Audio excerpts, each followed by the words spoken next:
Good morning. This is Noor Shalhoub, and today we'll be discussing how instructional technologies can be used to promote 21st century teaching and learning, specifically when taking place in the United States.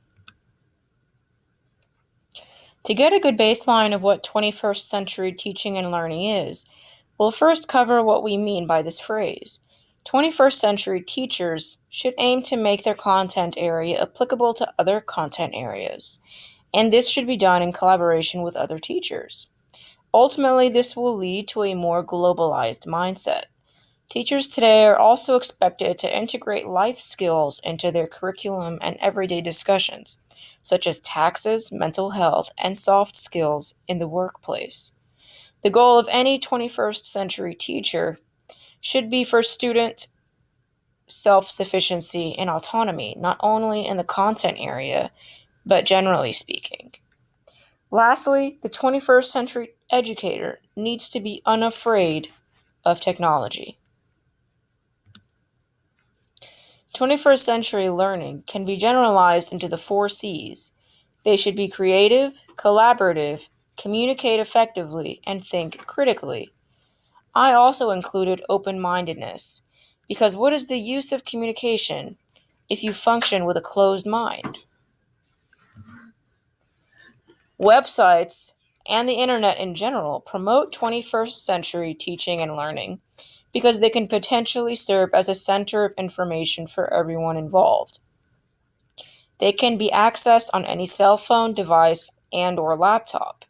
This aspect falls under collaboration.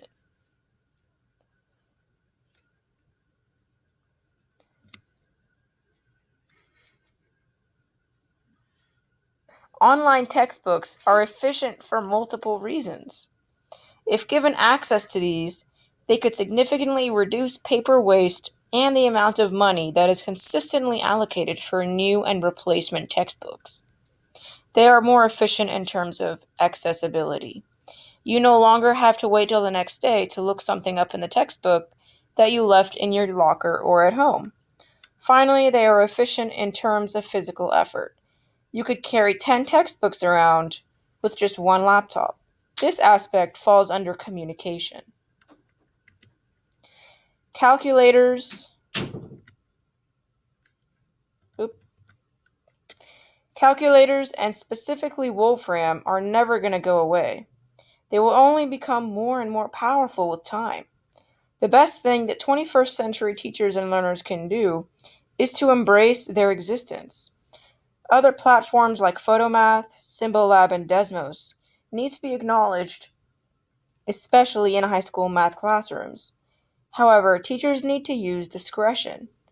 Just because the answers are out there does not mean that we use these platforms as a crutch.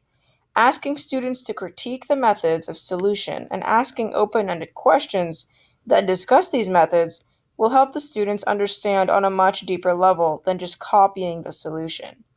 This falls under both communication and critical thinking.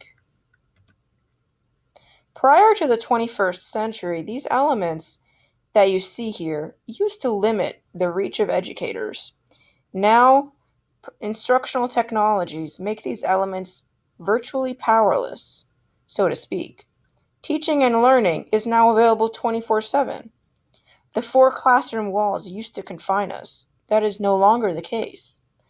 Long-distance learning is now more common than ever. This leads me to the non-issue of national borders. Indian teachers are now able to teach American students in real time, and overall quality of education is not compromised.